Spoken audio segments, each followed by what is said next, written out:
पूजा अवसर के आज के 5वें सत्र में हम ले रहे हैं। सुबह का पूजा अवसर हमारा संपन्न हुआ है। अभी हम दोपहर का पूजा अवसर देखने वाले हैं। डोमेग्राम में सुबह का पूजा अवसर होने के पश्चात फिर स्वामी जी का क्या अवसर होता था। जो भी कार्य स्वामी जी करते हैं, मतलब भोजन करते हैं, तो उसे भोजन अवसर कहते हैं। विहरण के लिए अगर स्वामी जी जाते हैं तो उसे विहरण अवसर कहते हैं। निरूपण अगर करते हैं तो उसे निरूपण अवसर कहते हैं। ऐसे स्वामी जी के हर कार्य को अवसर कहा जाता है। तो अभी ये प्रातः पूजा अवसर ये हमने देखा हुआ है। आज हम देखेंगे दोपहर का पूजा अवसर। उदयाचा पूजा अवसरू झाल्यानंतरे, उदयाचा मतलब उदय काल का, मतलब सुबह का पूजा अवसर संपन्न हो चुका है। सपूजित गोसावी आसनी उपविष्ट अस्ति, स्वामी जी का पूजन हुआ है और हमने देखा गलदंडा, श्रीकंठी, मुकुटमाला, श्रवणी, झड़म्बुके और फूलों की जो पंखुड़ियाँ है, हाथ सरे वगैरह, ये सब पूजन स्वामी जी का हो चुका है। और स्वामी जी सपूजित मतलब पूजन हुए स्थिति में स्वामी जी राजमठ के उस ओटे पर विराजित है। भट्टोबास प्रवृत्ति जानोनी श्री चरणी उपहानो ओळगविती। और आचार्य जी कुछ देर के बाद में, जैसे हमने देखा बाईसा जी विड़िया करूनी देती, मतलब एक पान को आधा करके उसे कत्था चूना लगाकर दे देना और फिर सुपारी के छोटे छोटे टुकड़े हैं वो स्वामी जी श्रीकरों में देना। ऐसे विड़िया करूनी देती, मतलब छोटे छोटे पान बनाकर बाईसा जी देते हैं और कुछ वक्त निकल जाता है। और उसके बाद में आचार्य जी जो स्वामी जी की प्रवृत्ति जानते हैं, मतलब हमने तीसरे सत्र में देखा कि स्वामी जी की प्रवृत्ति होती है, चौथे सत्र में देखा, तीसरे सत्र में देखा कि परमेश्वर जी की प्रवृत्ति होती है, लेकिन वो प्रवृत्ति निर्माण भी हम कर सकते हैं और उस प्रवृत्ति को हम क्या कर सकते हैं, उदास भी कर सकते हैं। लेकिन जब स्वामी जी की प्रवृत्ति होती है तो उसे जानना भी बहुत एक बड़ी समझदारी होती है। कभी कभी किसी को वो प्रवृत्ति समझ में आ जाती है और कभी कभी किसी को वो प्रवृत्ति समझ में नहीं भी आती है। जैसे आचार्य जी थे, स्वामी जी अगर उनके पास उनकी तरफ देखेंगे भी तो उन्हें पता चल जाता कि स्वामी जी को क्या कहना है, क्या प्रवृत्ति है स्वामी जी की, वो जान जाते थे। जैसे न्याय भारती जब रिद्धपुर में आए थे, पहले तो आ ही नहीं रहे थे, वो कह रहे थे कि यहाँ पर श्री प्रभु जी है, वो सब भ्रष्टाभ्रष्ट कर देते हैं, जाति पाति का कोई बंधन ही नहीं पालते, तो हम ऐसे गांव में नहीं आएंगे। लेकिन उन्हें न्याय भारती जी को आना ही पड़ा, क्योंकि उन्हें जिन्होंने आमंत्रित दिया था उनके वजह से उन्हें आना पड़ा। और वो पहले तो आ ही नहीं रहे थे, लेकिन उन्हें केशव नायक जी ने आमंत्रित किया था। उन्होंने कहा देखिए, हम तो श्री प्रभु जी को कहीं भेज नहीं सकते, वो तो हमारे गांव के जो है एकदम कुल देवता जैसे हैं, उन्हें कहीं पर भेज नहीं सकते, उनके जरिए ही सब विधि होने वाला है, आपको आना है नहीं आना ये आपकी मर्जी। फिर उनके शिष्यों ने कहा कि अगर इन्होंने आमंत्रण दिया हुआ है तो हमें जाना ही पड़ेगा, इनका आमंत्रण जो है हम टाल नहीं सकते, और उन्हें फिर आना पड़ा। आने के बाद में फिर श्री प्रभु जी और उनका भोजन भी साथ हुआ और फिर श्री प्रभु जी राजमठ में गए, रिद्धपुर में, अभी रिद्धपुर का राजमठ, और वहाँ पे न्याय भारती उनके शिष्य मंडली सब आए, बैठे, सबको पान दिया गया, तांबूल दिया जाता है आने के बाद में। तो उन्हें सुपारी देना, उन्हें लौंग देना, इलायची देना, पान देना, सब दिया गया और फिर सब शांत बैठे हुए हैं। तभी श्री प्रभु जी ने माहिम भट्ट जी की ओर देखा, माहिम भट्ट जी ने भी श्री प्रभु जी की ओर देखा। अभी माहिम भट्ट जी जान नहीं पाए कि श्री प्रभु जी की प्रवृत्ति क्या है, लेकिन आचार्य भट्टोबास जी वो जान गए। उन्होंने माहिम भट्ट जी को कहा कि स्वामी जी की प्रवृत्ति है श्री प्रभु जी की, कि आप संस्कृत में इनसे चर्चा कीजिए। माहिम भट्ट जी है वो कहते नहीं, संस्कृत में चर्चा तो आप कीजिए, क्योंकि आपकी और स्वामी जी की चर्चा मैंने देखी सुनी। वो उन्होंने कहा वो स्वामी जी की प्रवृत्ति सब, लेकिन अभी श्री प्रभु जी की प्रवृत्ति ऐसी है कि आप बोलो इनसे। और उस वक्त मतलब माहिम भट्ट जी ने उनसे ऐसी चर्चा की, इस स्तर पे चर्चा की कि उन्होंने भी झुक के दंडवत प्रणाम किया श्री प्रभु जी को, जिन पर श्री प्रभु जी के ऊपर जिनकी बुद्धि नहीं थी, वो श्रद्धा नहीं थी, माहिम भट्ट जी के प्रवचन के पश्चात श्री प्रभु जी की प्रवृत्ति थी। तो ऐसी चर्चा उन्होंने की कि वहां पर वो भी नतमस्तक हो गए श्री प्रभु जी के सामने। तो हमारा विषय यह है कि वहां पर भी आचार्य भट्टोबास जी ने श्री प्रभु जी की प्रवृत्ति को जाना। श्री प्रभु जी ने कहा कुछ नहीं, सिर्फ देखा, उनके चेहरे से, उनके श्रीमुख को देख के ही भट्टोबास जी को, आचार्य जी को उनकी प्रवृत्ति का पता चला। वैसे ही हमें स्वामी जी के सन्निधान में जब आचार्य जी भट्टोबास जी है, तब भी हमें ऐसी कई लीलाएं देखनी मिलती है, पढ़ने मिलती है, जिसमें स्वामी जी की प्रवृत्ति आचार्य जी जानते हैं और उसी प्रकार वो कार्य भी करते हैं। तो इस तरह से यहाँ पर भी जब स्वामी जी कुछ समय के पश्चात, जब स्वामी जी के चेहरे पर, श्रीमुख पर ऐसे कुछ हाव भाव आ जाते हैं, तब भट्टोबास जी तुरंत जान जाते हैं। यहाँ पर लिखा है कि भट्टोबास प्रवृत्ति जानोनी, आचार्य जी जान जाते कि अभी स्वामी जी को विहरण के लिए जाना है, मतलब थोड़ा सुबह उठने के बाद में थोड़ा सा टहलने के लिए जाना है। और फिर श्री चरणी उपाहनो ओळगविति, आचार्य जी क्या करते हैं, उपाहनो लेकर आते हैं और स्वामी जी के श्री चरणों में ओळगविति मतलब वो पहनाते हैं। गोसावी रायांगणी उभे ठाकती, राजमठ में स्वामी जी है और राजमठ से स्वामी जी बाहर आते हैं, रायांगणी उभे ठाकती। रायांगण मतलब आंगन, लेकिन उसे रायांगन क्यों कहा, बड़ा आंगन। बड़ा आंगन कैसे, तो दो मठों का मिलके वो आंगन है।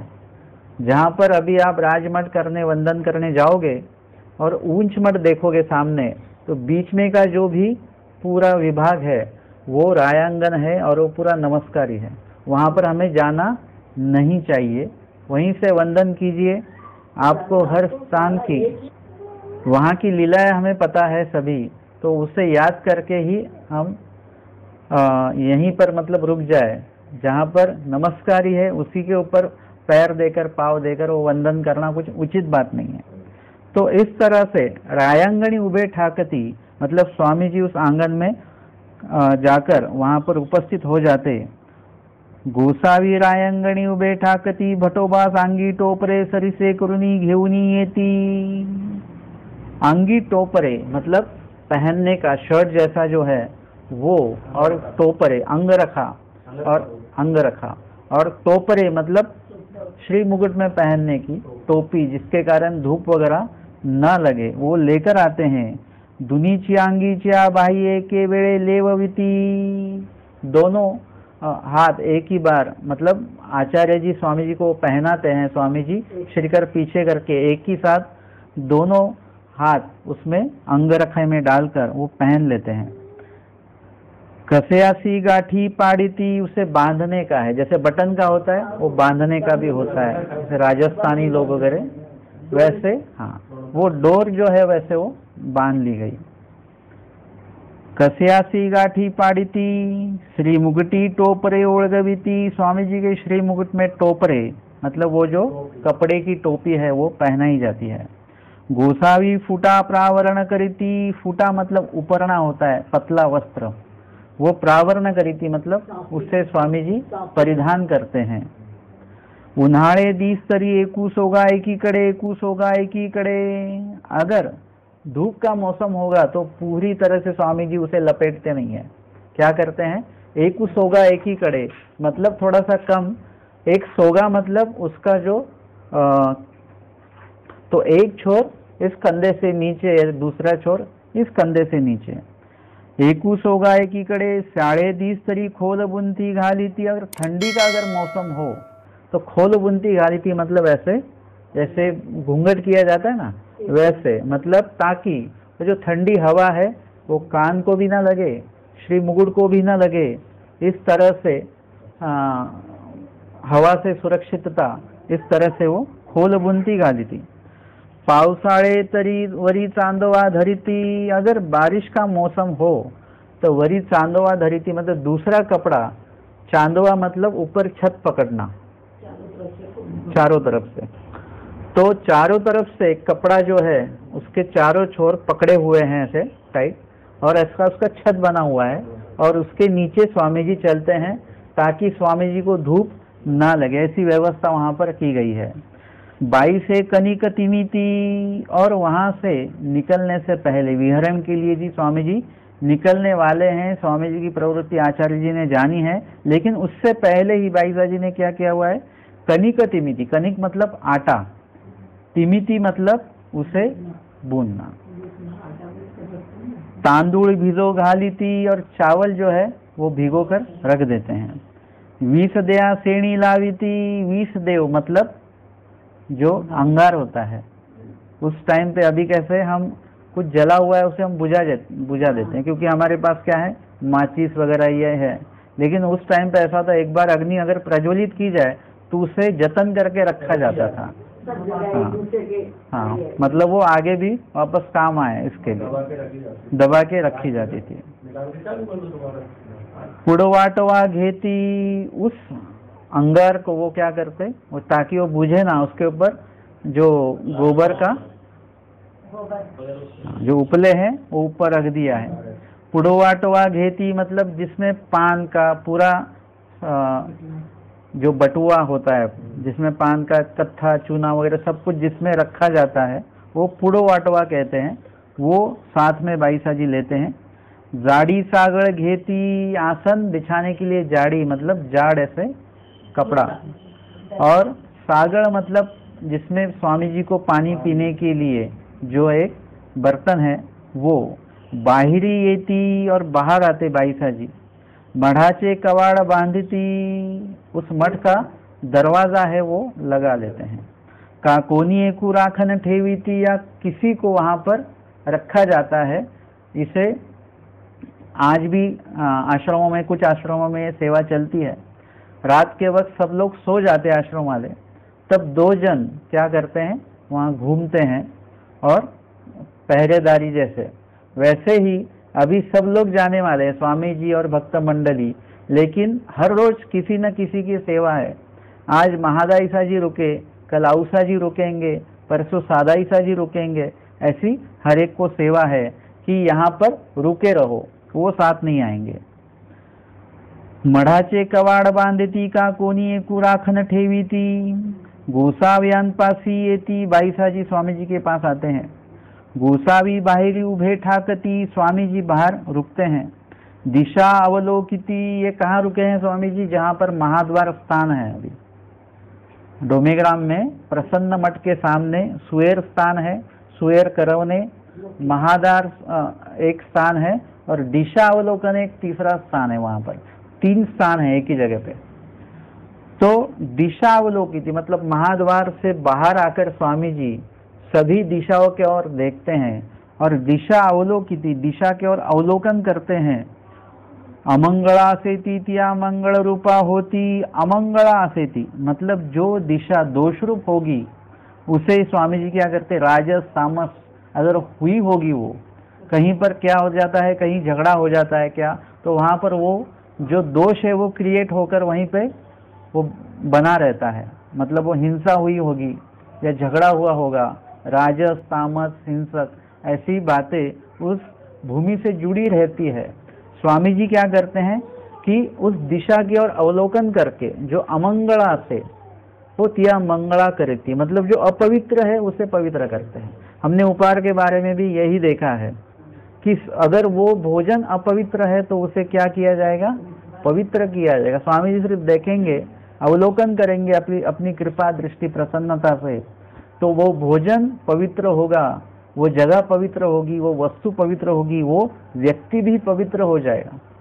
जैसे बाईसा जी किन दोषों से थोड़ा सा भरे हुए थे, स्वामी जी ने उन्हें देखा और उन्हें क्या कर दिया, पवित्र कर दिया, उनके दोष हरण कर दिया स्वामी जी ने।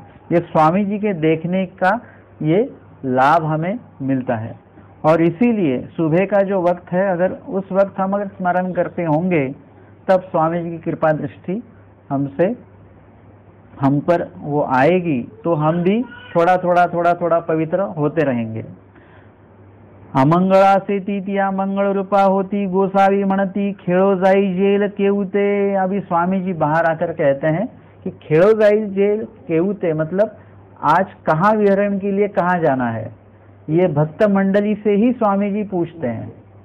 जैसे घर में ऐसे पूछा जाता है आज खाने में क्या बनाना है, सबसे पूछा जाता है, मतलब सबके सामने वो एक रखा जाता है क्या एक विषय, वैसे ही आज कहाँ जाना है, अब स्वामी जी जहां बोलेंगे वहीं सब जाएंगे। लेकिन फिर भी स्वामी जी क्या करते हैं, खुद की और अपनी नहीं चलाते, सबके साथ रहते हैं। सब भक्त मंडली है तो सभी का जो मत है, सभी का जो सबकी सहमति है, कहाँ जाना है, किनके क्या विचार है, किनके क्या विचार है, ये भी स्वामी जी जानते हैं और सामने उनके विषय रखते हैं आज कहाँ जाना है। कोनी कोनी कड़े मने म्हणती, कोनी कोनी कड़े म्हणती, कोई कहते आप इस तरफ जाएंगे, पश्चिम दिशा की ओर जाएंगे, कोई कहते हैं उत्तर दिशा की ओर जाएंगे, कोई कहते हैं पूर्व दिशा की ओर जाएंगे, कोई कहते हैं नदी के उस पार जाएंगे। ऐसा सभी लोग, अभी पूछा है तो सभी कुछ न कुछ अपनी पसंद बताते ही हैं। बाहुल्य भटोबास गोसाव्यांची प्रवृत्ति जानती, लेकिन आचार्य जी जो कल भी स्वामी जी के साथ गए हैं और रोज ही वो स्वामी जी के साथ विहरण के लिए जाते हैं, वो कल की प्रवृत्ति, मतलब ऐसा नहीं है कि कल स्वामी जी के साथ गए, कल की बात कल गया बात भी गई, ऐसा नहीं है। कल स्वामी जी ने क्या कहा था विहरण के लिए जब स्वामी जी गए थे, बाहुल्य भटोवास प्रवृत्ति जानती, मतलब 99% भट्टोबास जी कहते हैं कि आज छिन्नस्थली के उधर जाए, वो जो बड़ा वाला झाड़ है वहां पर, स्वामी जी कहते हैं हाँ वहीं जाना है आज।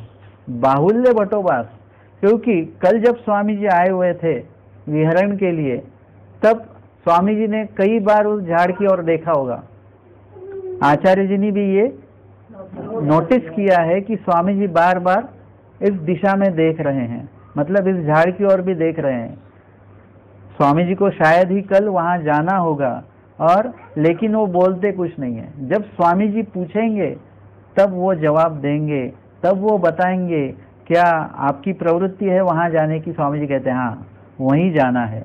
क्यों जाना है वहां पर, क्योंकि वहां पे ऐसे कुछ जीव हैं उन्हें संबंध दान स्वामी जी वहां पर जाकर देने वाले हैं, या फिर वहां पे वो जो झाड़ है, वो वृक्ष जो है, उसे कुछ स्वामी जी को संबंध दान देना होगा, और कुछ सेवा, मतलब उस झाड़ के नीचे अगर स्वामी जी बैठेंगे तो उस छांव में बैठेंगे तो उसका मतलब वो जो सेवा होने वाली है उस सेवा का लाभ उस टावर में, उस वृक्ष में जो जीव है उस जीव को भी मिलने वाला है।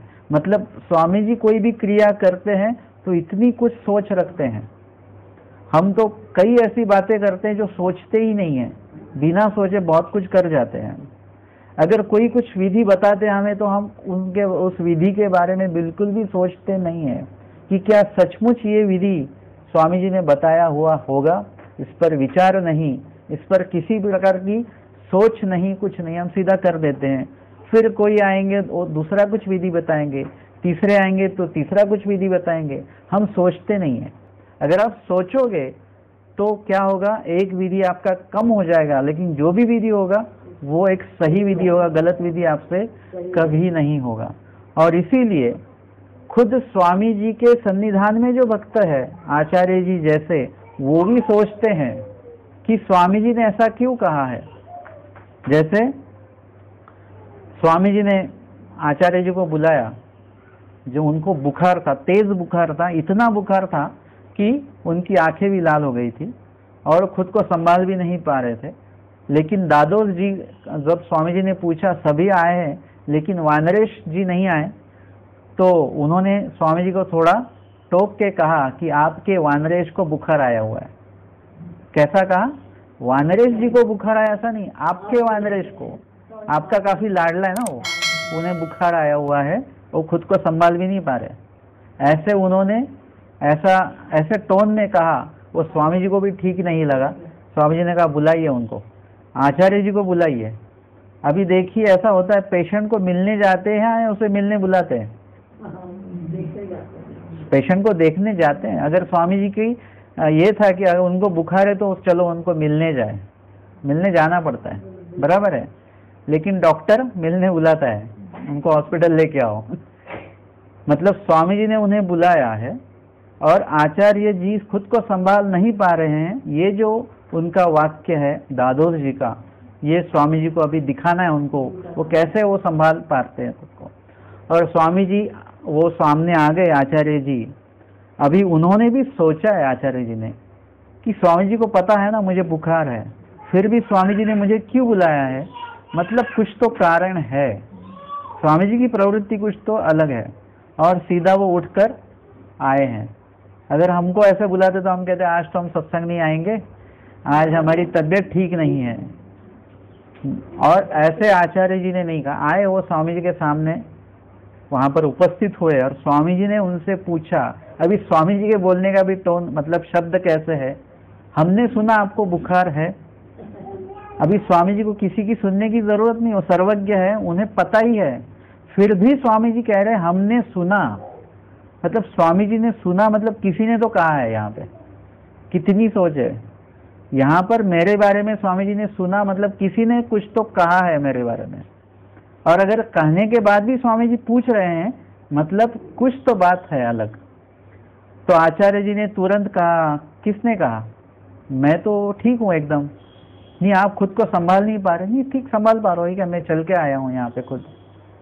तो स्वामी जी ने और एक कदम आगे गए। स्वामी जी कहते कि तो यहाँ से हम कुछ सेवा बताएंगे तो करोगे? उन्होंने कहा हाँ करूँगा। तो फिर स्वामी जी ने कहा कि चलो फिर नेवासा चले जाओ, कुछ वस्तुएं लानी हैं। अभी यहाँ अगर स्वामी जी कहते कि यहाँ से पानी लेके आओ नदी से वगैरह तो ठीक था। अभी नेवासा जाना है, वो भी चल के जाना है, चल के आना है, और ऊपर से वहाँ पे सब खरीदारी भी करनी है और सब वजन लेकर आना है, और अकेले ही जाना है। और सचमुच ऐसा था कि उन्हें बुखार था, सचमुच वो खुद को संभाल नहीं पा रहे थे, सब ऐसा वास्तविक था। लेकिन स्वामी जी अगर पूछ रहे हैं तो फिर जवाब भी, स्वामी जी उल्टा सवाल पूछ रहे हैं तो जवाब भी कैसा देना है, वैसे ही टोन में देना है। क्योंकि ये स्वामी जी को उल्टा जवाब नहीं है, ये जवाब किनको है, दादोस जी को है। मतलब ये सब सोच है, मतलब भगवान के साथ रहना है तो इतना कुछ सोचना पड़ता है। और सिर्फ भक्त नहीं सोचते तो खुद स्वामी जी भी सोचते हैं। भगवान भी ऐसा नहीं कि उनको लगा और चले गए, वहाँ चले गए, इनके घर चले गए, उनके घर, ऐसा नहीं है। सब सोच के विधि विधान है स्वामी जी का भी, कहाँ जाना है कहाँ नहीं जाना है, ये सब सोचते हैं स्वामी जी भी। विचार पूर्वक हर क्रिया है, क्योंकि कहीं पर भी स्वामी जी नहीं जा सकते हैं। हालांकि परमेश्वर तो नित्य मुक्त है, उन्हें कोई बंधन में नहीं डाल सकता, लेकिन फिर भी स्वामी जी कहीं पर भी नहीं जा सकते, क्योंकि कहीं पर भी कणों के जीव नहीं होते। किसी व्यक्ति के पास ही स्वामी जी जा सकते जो कणव युक्त है, उन्हीं को पास बुला सकते हैं, या उन्हीं को ज्ञान दे सकते हैं, उन्हीं को भेंट दे सकते हैं, उन्हीं को स्मरण विधान दे सकते हैं। अभी इतने 6 महीने स्वामी जी बोणेबाई जी के साथ रहे, लेकिन प्रेमदान तीसरे दिन, 6 महीने कहा और 3 दिन कहा, तीसरे दिन बाईसा जी को दे दिया है। लेकिन इतने दिन बोणेबाई जी को क्यों नहीं दिया? लेकिन उनका वो कणव उनकी नहीं है। मतलब स्वामी जी को भी इतना भी सोचना पड़ता है किनको देना है किनको नहीं देना। जिनकी जैसी कणव है, जिनकी जैसी योग्यता है, वैसे वैसे उनको वो दान स्वामी जी प्रदान करते हैं। और इसीलिए महादेव राय जो थे वो तो स्वामी जी से खुद मिलने आ रहे थे। 1 बार 2 बार 3 बार नहीं आ सके, तीसरी बार तो निकले, चौथी बार निकले, लेकिन स्वामी जी ने उन्हें भेंट नहीं दी। मतलब ये क्या है, कोई मिलने आ रहा है लेकिन स्वामी जी उनसे मुलाकात नहीं करते हैं, टाल देते हैं। और कभी कभार ऐसा होता है कि कोई मिलना नहीं भी चाहता है, लेकिन स्वामी जी उन्हें जाकर भेंट देते हैं। मतलब ये सभी के कणों का ये भाग है। तो इस तरह से स्वामी जी की प्रवृत्ति है कि यहाँ पर जाना है, तो बराबर आचार्य जी उसे नोटिस करते हैं पहले दिन, और फिर स्वामी जी को कहते हैं कि यहाँ जाना है, यहाँ जाना है, वहाँ जाना है, 2-3 जगह बताएंगे, और उसमें से एक जगह सिलेक्ट होती थी और स्वामी जी कहते हैं हाँ वहाँ पर हमें आज विहरण के लिए जाना है। ऐसे बाहुल्य भट्टोबास गोसावींची प्रवृत्ति जाणती, भट्टोबास म्हणती तेवते गोसावी बीजे करती। स्वामी जी को आचार्य मतलब भट्टोबास म्हणती, आचार्य जी जो जगह का नाम बताते, गोसावी तेवते गोसावी बीजे करती, वहाँ स्वामी जी जाते हैं। मतलब आचार्य जी का नहीं मानते हैं, मतलब आचार्य जी कहते उस जगह पे स्वामी जी नहीं जाते हैं। स्वामी जी को जहाँ जाना है वो जगह आचार्य जी बराबर बताते हैं कि ये जगह पे जाना है, और बराबर स्वामी जी कहते हैं हाँ बराबर। भट्टोबासी आदिला दिवशी एखादे विहरण स्थान पाऊन ठेवेले असे। कभी कभी ऐसा भी होता था कि आचार्य जी पहले दिन या उसके 2-3 दिन पहले वो देखते हैं आज तो स्वामी छिन्नस्थली की ओर आए हुए हैं विहरण के लिए, तो वो पहले ही 2-3 जगह ऐसे देखकर रखते हैं कि यहाँ पर स्वामी जी अगर आएंगे विहरण के लिए तो यहाँ पे छाव भी बहुत अच्छी है, जगह भी बहुत अच्छी है, और यहाँ का वातावरण भी बहुत अच्छा है, तो अगली बार जब छिन्नस्थली की ओर आएंगे तो स्वामी जी को मतलब यहाँ आएंगे तो बहुत अच्छा हो जाएगा। ऐसे 2-3 जगह वो देख कर रखते हैं। लेकिन कल परसों तीसरे दिन स्वामी जी छिन्नस्थली की ओर नहीं आते हैं, स्वामी जी और कहीं विहरण के लिए जाते हैं। लेकिन आज फिर कहाँ जाना है जब स्वामी जी पूछते हैं, तब आचार्य जी के उनको है कि मैंने वो जगह देख कर रखी है, अगर स्वामी जी वहाँ चलेंगे तो बहुत अच्छा होगा। फिर वो कहते हैं स्वामी जी से कि वहाँ जाना है। एखादे विहरण स्थान पाऊन ठेविले असे, पहले उन्होंने वो देख कर रखा हुआ है, कदाचित हेमलार्जुनकडे, कदाचित छिन्नस्थळीकडे, कदाचित पिंडाकडे, मतलब डोमेग्राम वो विभाग में जितने भी जगह है हेमलार्जुन है, कदाचित छिन्नस्थळीकडे मतलब छिन्नस्थली की और उस विभाग में जाना है विहरण के लिए, या फिर पिंडाकडे मतलब जहाँ पर वो नदी के किनारे का जो भाग है दशरथाचे पिंड करके वहाँ पे स्थान है, वहाँ पर। कदाचित ढगाकडे मतलब जो ऊंची जगह है वहाँ पर उसे कहते हैं ढग। कदाचित एखादे वाळवंट या फिर किसी मतलब खेती में जाना है या जहाँ पर पत्थर वगैरह नहीं है, ऐसा ही जगह जो है मैदान जैसा। तेथ गोसावी बीजे करती, वहाँ पर स्वामी जी विहरण के लिए जाते। 22 आसन रचिती, गोसावी आसनी उपविष्ट होती। अब वहाँ का जो स्थान निश्चित होने के बाद में कि यहाँ जाना है, 22 जी वो मतलब ये कर लेते, पक्का कर लेते कि हाँ उसी झाड़ के नीचे जाना है। 22 पहले वहाँ पर पहुँचते, और पहुँचने के बाद में वहाँ पर वो जगह पर कुछ साफ सफाई हो तुरंत करना, और वहाँ पर स्वामी जी के लिए आसन लगवाना। आसन रचिती गोसावी आसनी उपविष्ट होती, हमारे स्वामी जी उस आसन पर विराजित हो जाते हैं। पालवे 22 पालवे श्री चरण परमार्जिती आसनावरी ठेवीती। 22 जी इतना बारीक बारीक देखते हैं। वहाँ से आते आते वक्त स्वामी जी मतलब हम चलते हैं तो धूल उड़ती है, चलने से भी धूल उड़ती है, और वो ज़्यादातर पैरों के ऊपर वो धूल जमा हो जाती है। तो फिर 22 जी क्या करते, जैसे ही स्वामी जी आसन पर विराजित हुए, स्वामी जी के श्री चरण जो है वो पालवे परमार्जिती मतलब कपड़े से वो पहुँचे जाते हैं, वो धूल जो है वो वहाँ से निकाली जाती है। आसनावरी ठेवीती, दूसरा श्री चरण पालवे परमार्जिती, आसनावरी ठेवीती, दोनों श्री चरणों को वस्त्र से कपड़े से पोंछकर आसन के ऊपर रखा जाता। गोसाव्यांसी निरूपणाची प्रवृत्ति तरी निरूपण करती, अगर स्वामी जी को निरूपण करने की इच्छा है तो स्वामी जी निरूपण करते हैं, लेकिन हमेशा ही स्वामी जी ज्ञान नहीं देंगे। मतलब हमेशा ही ज्ञान नहीं लेना चाहिए, और बहुत भी ज्ञान नहीं लेना चाहिए, और सिर्फ ज्ञान लेने में ही अपना जन्म जाना भी नहीं चाहिए, ये भी बात है। मतलब सिर्फ खाते नहीं रहना चाहिए, उसे पचाना भी तो चाहिए। वैसे ही ज्ञान सिर्फ लेना नहीं चाहिए, उसे आचरण में भी लाना चाहिए।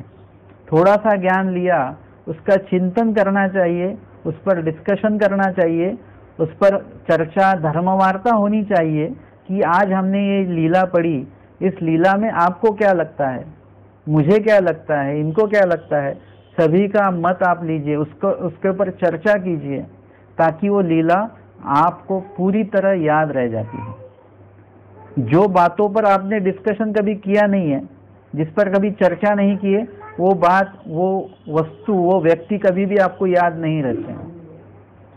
मतलब आप गाड़ी से स्थान बंधन करने गए और गाड़ी से फिर वापस आ गए, वहां पर कुछ चर्चा मंथन नहीं हुआ है, आपको कुछ याद नहीं रहेगा। लेकिन जिस स्थान पे या फिर किसी मार्ग में जाकर आपकी चर्चा हुई है, कुछ आपने सुना है, तो आपको याद रहता है। उस मार्ग में गए थे हम, स्थान पर, जिस स्थान पे हमने चर्चा की थी वो स्थान भी याद रह जाता है, वहाँ की लीला भी याद रह जाती है।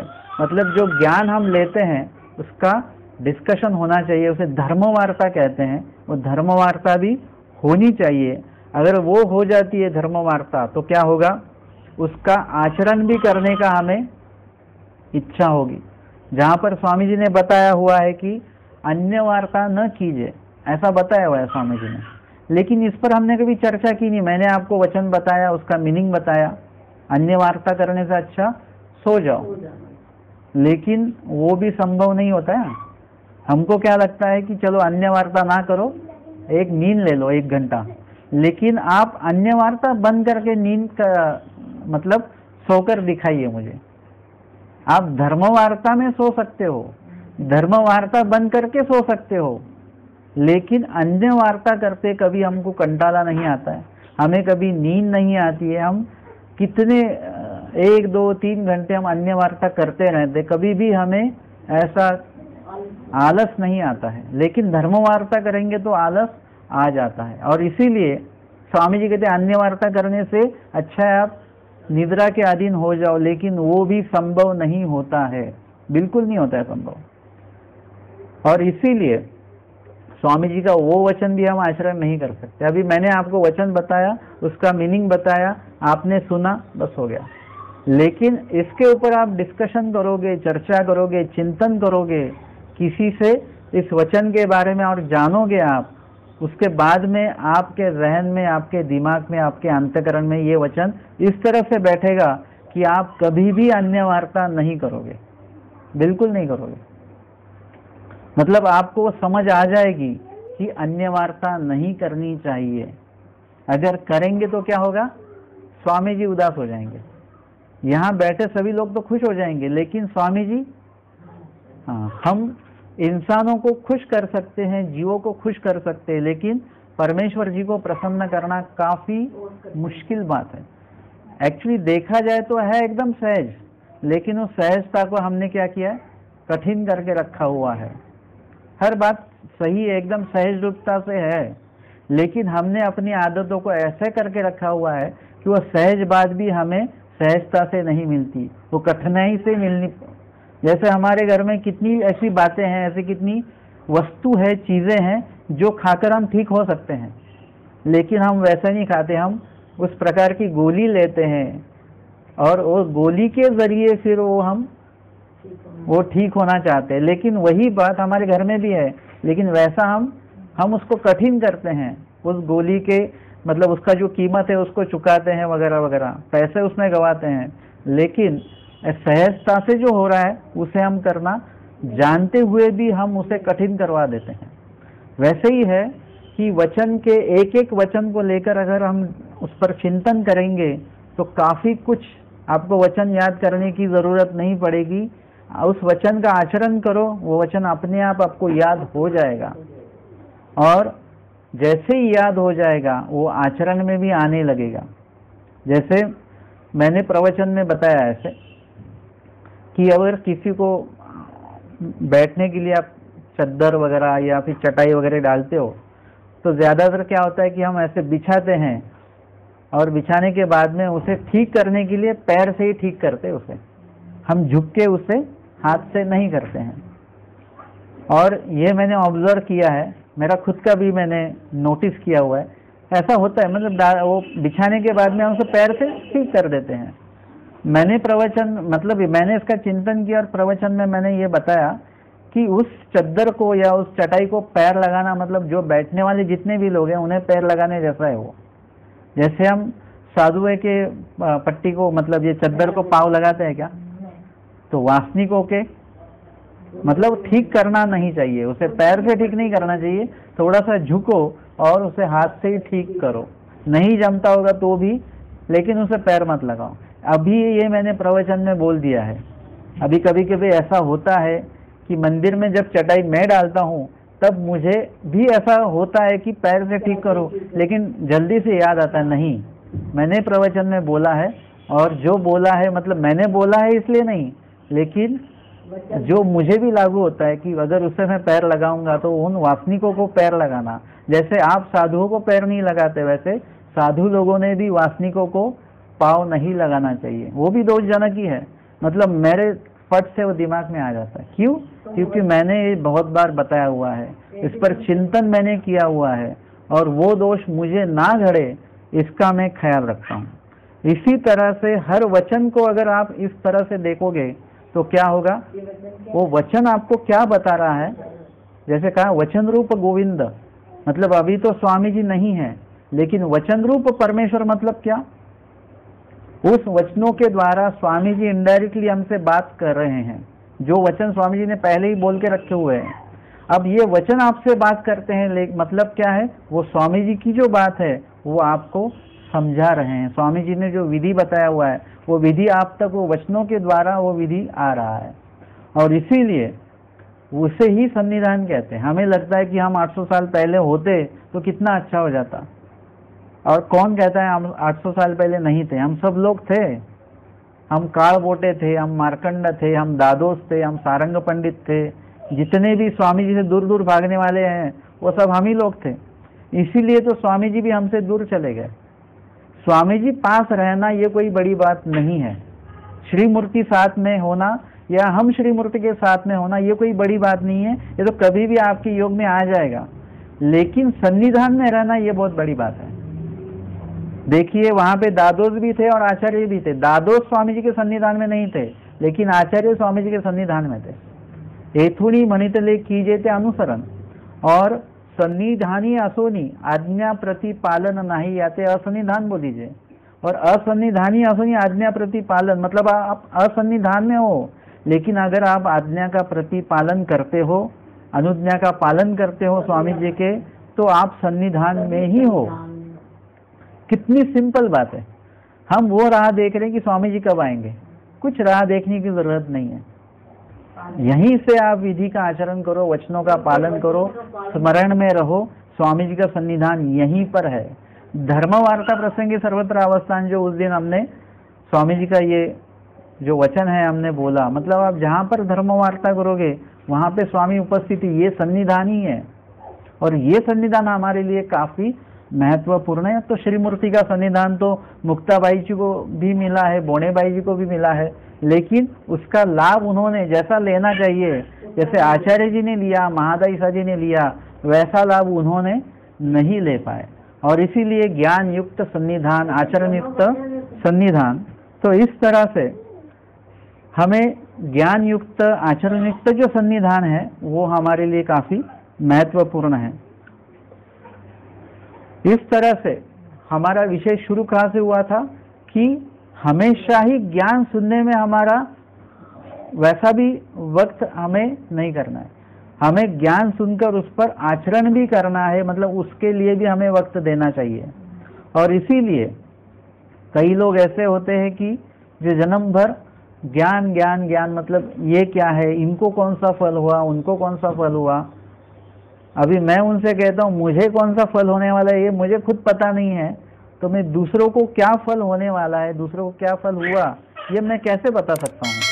मुझे खुद का ही कुछ पता नहीं है तो दूसरों का मैं क्या बताऊँ। इसीलिए इतना ज़्यादा डीप में भी नहीं जाना है हमको। स्वामी जी कैसे मिलेंगे, तो नाम स्मरण से, हमारी साध्य पर योग्यता होने वाली नाम स्मरण से।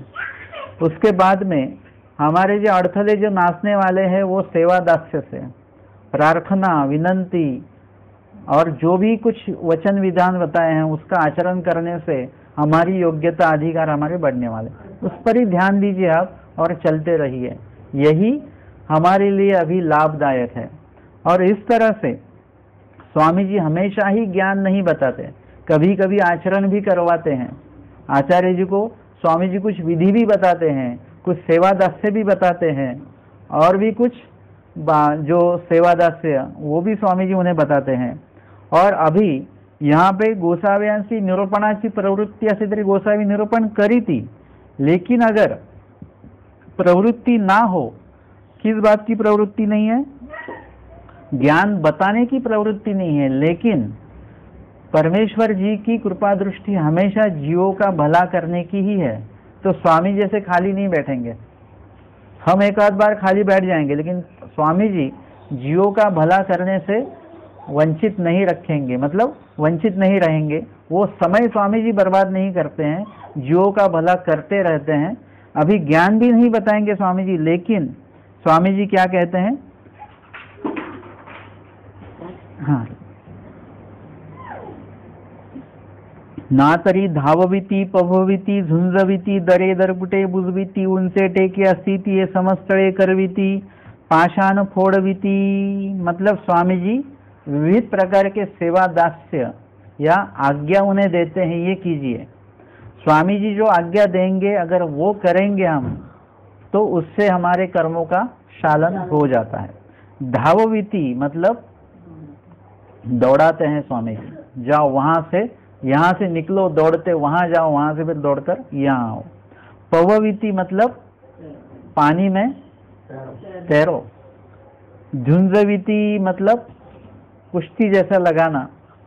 दरे दरकुटे बुजविती मतलब जहाँ पर खड्डे वगैरह है वहाँ पर कहीं से मिट्टी लाकर उसमें डाल दो, क्योंकि स्वामी जी का मुक्काम अवस्थान वहीं पर है।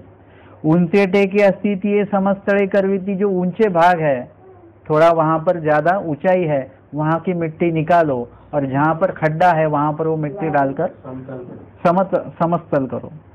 दरे दरकुटे बुजेविती ऊंचे टेके अस्थिति ये समस्तळे करविती मतलब उसे प्लेन करता है।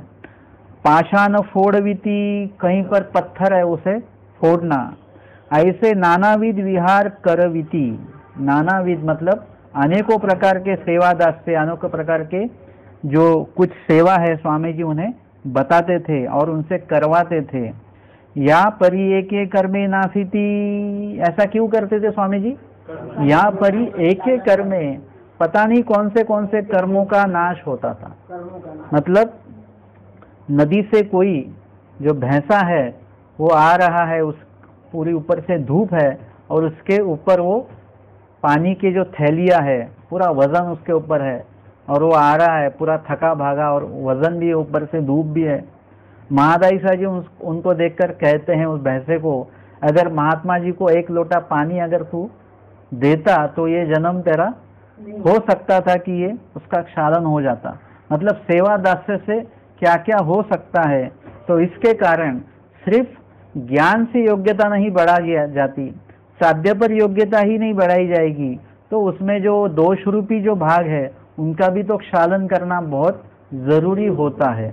और इसके लिए धावविती पवविती झुंझविती ऐसे जो विधि है स्वामी जी सभी भक्तों से करवाते हैं, उनके कर्मों का नाश स्वामी जी करते हैं। तो आगे का जो विषय है इन संबंधित जो लीलाएं है हम अगले सत्र में देखेंगे। दंडवत हो।